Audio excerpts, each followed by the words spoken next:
Hello everyone, welcome to AG engineering classes. Friends, इस video में हम देखेंगे कि रेस कंडीशन क्या होती है और उसके कौन कौन से सॉल्यूशंस हैं। ठीक है। सो रेस कंडीशन एक ऑपरेटिंग सिस्टम का बहुत ही ज़्यादा इंपॉर्टेंट टॉपिक है।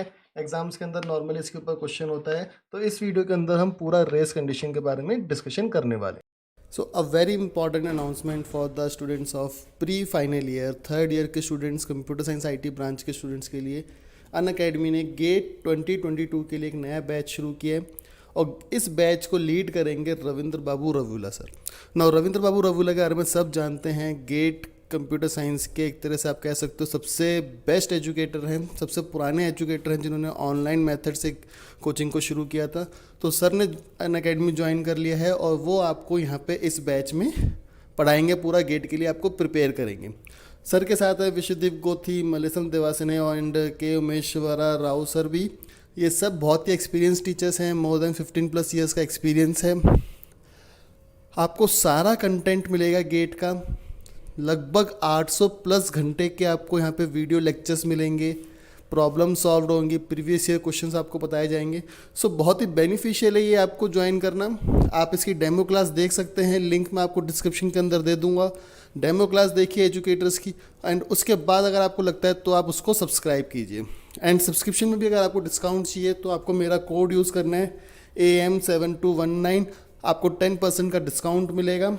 और ये जो बैच है ये 18 जनवरी 2021 से शुरू हो रहा है। So I will definitely recommend you कि आप जाके इस बैच को देखिए, इसकी डेमो क्लासेस को देखिए, एंड आप इस बैच को ज़रूर ज्वाइन कीजिए ताकि आपका गेट 2020 के अंदर अच्छी रैंक लाने का जो एम है वो पूरा हो सके।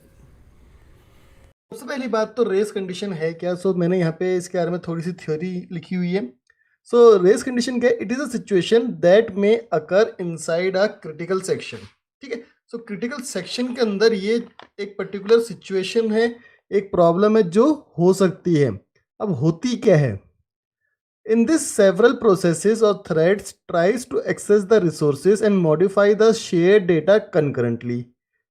ठीक है। मतलब कि सपोज अगर एक ही डेटा है आपके पास और ये हमारा एक क्रिटिकल सेक्शन है और यहाँ पे मेरे पास कोई डेटा है लेट अस से डी, तो हो सकता है कि एक से ज़्यादा प्रोसेस या एक से ज़्यादा थ्रेड्स साइमल्टेनियसली इस डेटा को एक्सेस करने की और मॉडिफाई करने की कोशिश कर रहे हैं। तो ये एक रेस कंडीशन का क्लासिकल एग्जाम्पल है कि इस तरह से रेस कंडीशन आपका अकर हो सकता है। अब प्रॉब्लम क्या है? कंकरेंटली एक्सेस तो कर रहे हैं, मॉडिफाई करने की कोशिश तो कर रहे हैं। Problem is the outcome depends on the particular order of execution that leads to data inconsistency. अब डी की वैल्यू को अगर मॉडिफाई कर रहे हो तो कुछ आउटकम भी आएगा। अब वो जो आउटकम होगा वो किस पे डिपेंड करेगा कि कौन पहले एक्सेस करके इसको सेव कर देता है। बट उससे प्रॉब्लम क्या होती है? डेटा इनकंसिस्टेंसी की बहुत बड़ी एक प्रॉब्लम इसमें हो सकती है। ठीक है। जैसे कि यहाँ पे हमने एक सिंपल सा एग्जांपल दे रखा है। सपोज मेरे पास एक ग्लोबल वेरिएबल है जिसकी वैल्यू है x इज इक्वल्स टू 4।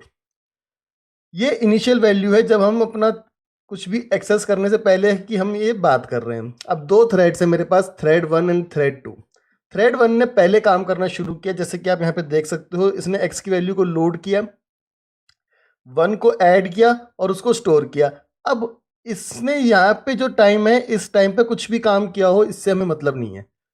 अब यहाँ पे थ्रेड 2 भी है, इसने थ्रेड 1 के बाद भी काम करना शुरू किया, x को लोड किया, इसके अंदर 1 ऐड किया, और आप देख सकते हो कि थ्रेड T1 या थ्रेड 1 के स्टोर करने से पहले इसने अपनी वैल्यू को स्टोर कर दिया। अब प्रॉब्लम क्या है? प्रॉब्लम देखो क्या है। यहाँ पे x की वैल्यू इसने क्या रीड करी? 4। ऐड किया तो क्या हो गई? 5। इसने स्टोर किया, क्या हुआ? 5 ही। अब जब इसने लोड की तब भी इसकी वैल्यू क्या थी? x की 4 ही थी ना, क्योंकि इसने स्टोर करने से पहले इसने रीड कर लिया। तो 4, 5 एंड 5, तो x की वैल्यू क्या हुई? 5 इसके अंदर स्टोर हो गई। अब प्रॉब्लम क्या है?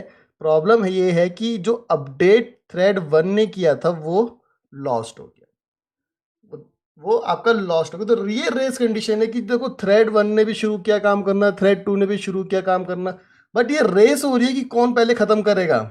ये एक रेस हो रही है कि कौन पहले उसको खत्म करेगा। तो यहाँ पे थ्रेड 2 ने कंप्लीट कर दिया, तो उससे क्या हुआ? थ्रेड 1 का जो अपडेट था वो लॉस्ट हो गया। Now it can be avoided using the technique which is known as synchronization।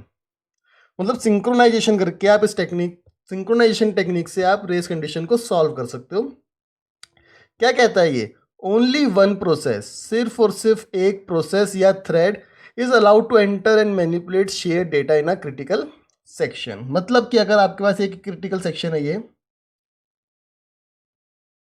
और इसमें कोई डेटा है, शेयर डेटा है, जिसको बहुत सारे थ्रेड्स या बहुत सारे प्रोसेसेस एक साथ एक्सेस कर सकते हैं, तो एक टाइम पे एक ही इसको एक्सेस कर पाए। मतलब अगर सपोज एक प्रोसेस P1 इसको एक्सेस कर रहा है इस वक्त, और कोई प्रोसेस P2 भी इसको एक्सेस करने की कोशिश करता है, तो यहाँ पे ये इसको अलाउ नहीं करेगा। It is not allowed. एक तरह से आप कह सकते हो कि जब P1 एक्सेस कर रहा है तो उसने लॉक लगा दिया, और जब तक ये अपना लॉक नहीं छोड़ेगा P1, जब तक ये इस क्रिटिकल सेक्शन में अपडेट करके बाहर नहीं आएगा, तब तक कोई दूसरा प्रोसेस या दूसरा थ्रेड इसको एक्सेस नहीं कर सकता। ये होता है आपका synchronisation. Now there are two, basically a solution is also there, जो हमने अभी बात करी, दैट नॉट टू प्रोसेसेस और threads may be simultaneously inside a critical section, जो कि म्यूचुअल एक्सक्लूजन एक प्रॉपर्टी होती है। जैसे कि अगर पी ए एक्सेस कर रहा है तो दूसरा कोई प्रोसेस इसको नहीं एक्सेस कर सकता, कब तक? जब तक कि पी ए एग्जिट नहीं कर जाता। So this is all about this race condition. So this is, you can note this also, that no assumption to be made about the CPU speed. मतलब रेस कंडीशन को solve करने के कुछ मैं points बता रहा हूँ यहाँ पे। And no process should back block other process, मतलब कि प्रोसेस ना ब्लॉक करे कि आप मैंने पी बी को ब्लॉक कर रहा है, ऐसा नहीं होना चाहिए।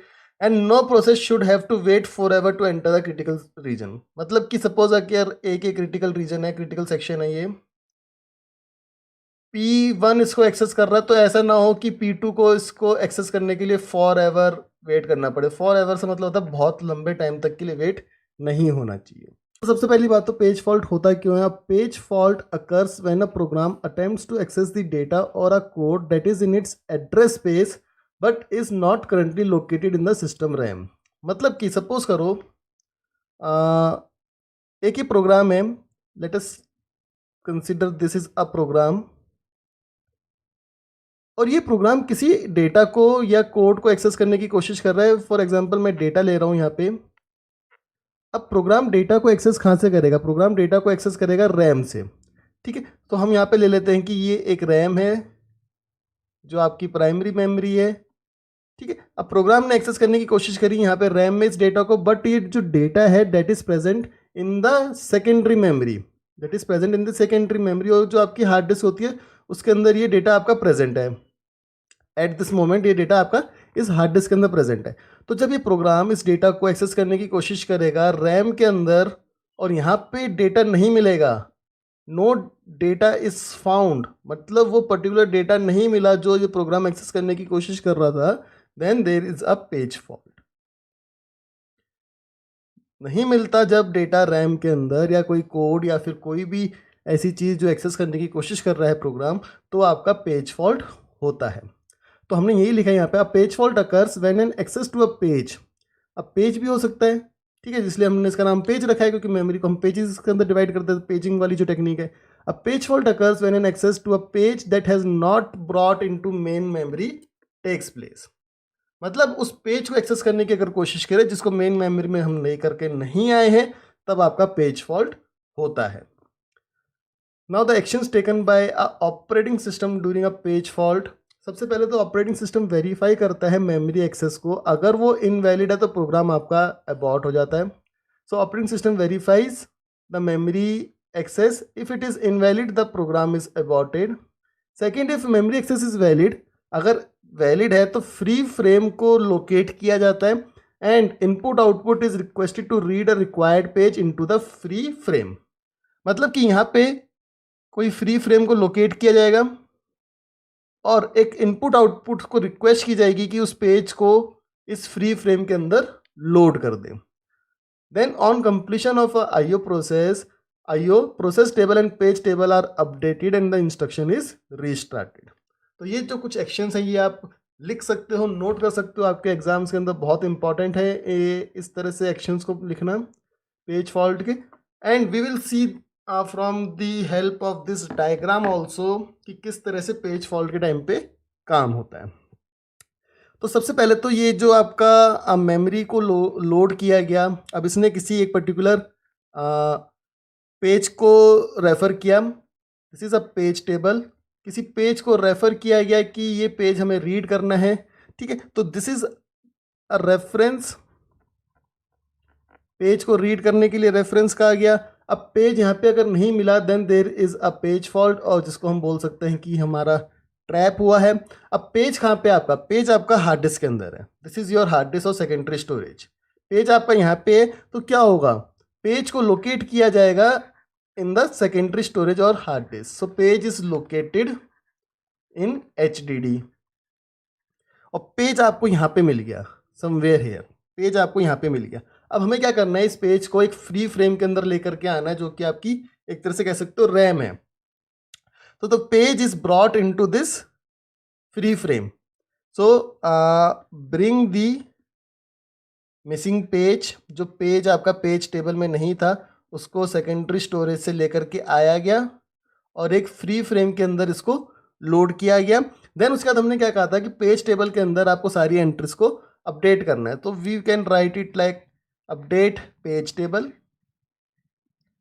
पेज टेबल को अपडेट करो, ठीक है, and then restart the instruction. Restart instruction. अब जब दोबारा से ये इस पेज को रेफर करने की कोशिश करेगा इस पेज टेबल के अंदर, तो उसको वो पेज वहाँ पे उस टेबल के अंदर मिल जाएगा एंड वो प्रोग्राम उसको इजीली एक्सेस कर पाएगा। सो this is the complete process जो होता है पेज फॉल्ट के टाइम पे। Okay, so this is all for this particular video. इस वीडियो में हमने देखा कि पेज फॉल्ट होता क्या है और किस तरह से ऑपरेटिंग सिस्टम के अंदर पेज फॉल्ट के टाइम पे पेज को सेकेंडरी स्टोरेज से मेन मेमोरी के अंदर ला करके पेज टेबल को अपडेट किया जाता है। सो अगर आपको वीडियो अच्छा लगा है तो वीडियो को लाइक कीजिए, वीडियो को शेयर कीजिए and don't forget to subscribe the channel, press the bell icon to receive more such videos updates.